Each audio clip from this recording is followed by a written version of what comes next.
Madame Ribaud, Monsieur Paterno. Je me doutais bien que vous allez venir en force, mes chers collègues. Catherine. Monsieur le maire, chers collègues, je me permets d'intervenir après les informations très importantes que vous venez de nous donner, monsieur le maire. Cette fin de semaine, dans la presse, les PDG de EDF, d'Engie, de Total Énergie ont appelé les Français à faire des économies de gaz et d'électricité. Ce serait ironique si ce n'était pas si grave. Faut-il fermer les usines nucléaires car notre sécurité est en jeu? Faut-il relancer le charbon? Comment réorganiser le marché de l'énergie? Comment reprendre le fonctionnement de ce marché?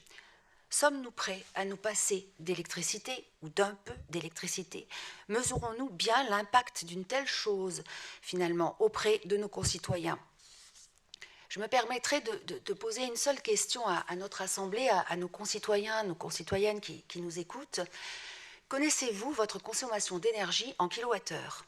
Car en effet, tout part de là.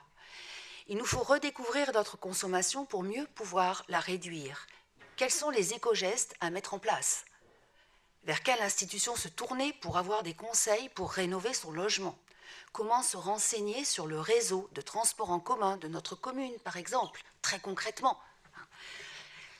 Il y a urgence. Les projets d'énergie renouvelable devraient sortir de terre cet été, c'est-à-dire maintenant, pour être en fonctionnement dès l'automne, dès cet hiver. En avons-nous conscience? En cas de vague de froid cet hiver, nous risquons d'avoir des coupures d'électricité tournantes. C'est impossible autrement. Et le bouclier tarifaire mis en place pour toute la population ne sera pas une solution. Il faut concentrer les financements pour les précaires. Or, pour le moment, personne ne bouge, ou alors trop peu. Parce que même maintenus au tarif actuel, certaines de nos concitoyens, de nos concitoyennes ne peuvent plus suivre. La Commission européenne a annoncé vouloir se passer de 2/3 des hydrocarbures russes, que l'Union consommait avant la guerre, d'ici la fin de l'année 2022. Le plan de la Commission, présenté en mai donc par la Commission, s'articule autour de 4 lignes d'action. Économiser l'énergie, diversifier les approvisionnements, substituer rapidement les énergies fossiles par des énergies renouvelables et combiner intelligemment les investissements et les réformes. Et, il faut le dire, moins consommer d'énergie est une nécessité absolue. Le moment est venu de le dire clairement qu'il y a des usages superfétatoires. Il y a d'autres usages à organiser. Il y a des usages à privilégier, c'est vrai. MaPrimeRénov', par exemple, ne finance quasiment pas les rénovations globales, les rénovations ambitieuses. Et nous payons cash, finalement, la faiblesse de l'action sur la rénovation du bâti. Des gens vont avoir froid cet hiver.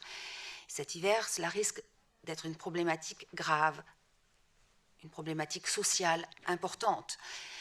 Faut-il, par exemple, demander l'arrêt de la publicité électrifiée, l'arrêt de la publicité sur écran numérique dans l'espace public? Une décrue, finalement, de la publicité en général. La réflexion sur l'éclairage public n'est pas que bénéfique pour la biodiversité. Qu'en est-il de la taxation aussi des super-profits des énergéticiens comme Engie, comme Total Énergie? D'autres pays européens l'ont mis en place. Et produire de l'énergie localement de manière finalement la plus propre possible est envisageable, doit être envisagé. Produire de l'énergie localement en impliquant les citoyens, c'est également une chose à impulser. Les dispositifs finalement sont assez nombreux. Il y a certes les coopératives solaires citoyennes, il y a bien sûr le plan climat air-énergie qui fixe des objectifs pour 2050. Nous avons adopté ce plan climat à la métropole. Il a été élaboré et puis il nous indique que notre potentiel énergétique majeur repose sur le solaire. Voilà une occasion finalement de le concrétiser, ce plan. Il y a les contrats de performance énergétique qui permettent d'améliorer l'efficacité énergétique d'un bâtiment ou d'un ensemble de bâtiments. Il y a des sociétés de tiers financement, l'intracting, il y a aussi ce qu'on appelle l'intracting, ce qu'on appelle parfois le SLIM. Vous l'avez dit tout à l'heure, monsieur le maire, nous avons à Montpellier un satellite, on dit un bras armé, finalement une filiale de la CERM qui agit sur ces questions. Peut-être faut-il d'ailleurs s'interroger sur sa place, sur son statut. dans le cadre de la société à mission qui va être créée finalement après la fusion CERM, SA3M et Société Énergie Sud. Bien évidemment, là, je serai disponible. Il est urgent, il est indispensable qu'une politique ambitieuse en matière d'énergie renouvelable soit précisée, soit affirmée, soit réalisée. Nous devons construire une politique gagnant-gagnant entre les territoires, avec les citoyens de la région pour partager les fruits économiques de cette production.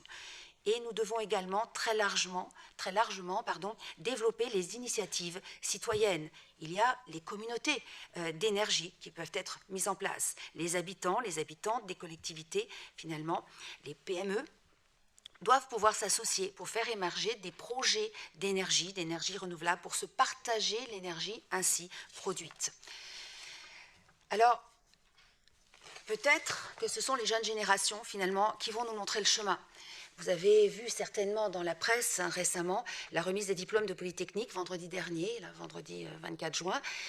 Cette remise des diplômes à Polytechnique, à l'école Polytechnique, fait écho au discours de Clément Chouane, qui était un jeune diplômé de l'école centrale de Nantes en 2018. Il y a aussi les jeunes diplômés d'AgroParisTech. Il y a quelques jours, il y a eu aussi un discours prononcé par 2 étudiantes à HEC. Et le parrain de la promotion de l'école Polytechnique, cette année, était le PDG de Total Énergie, Patrick Pouyanné.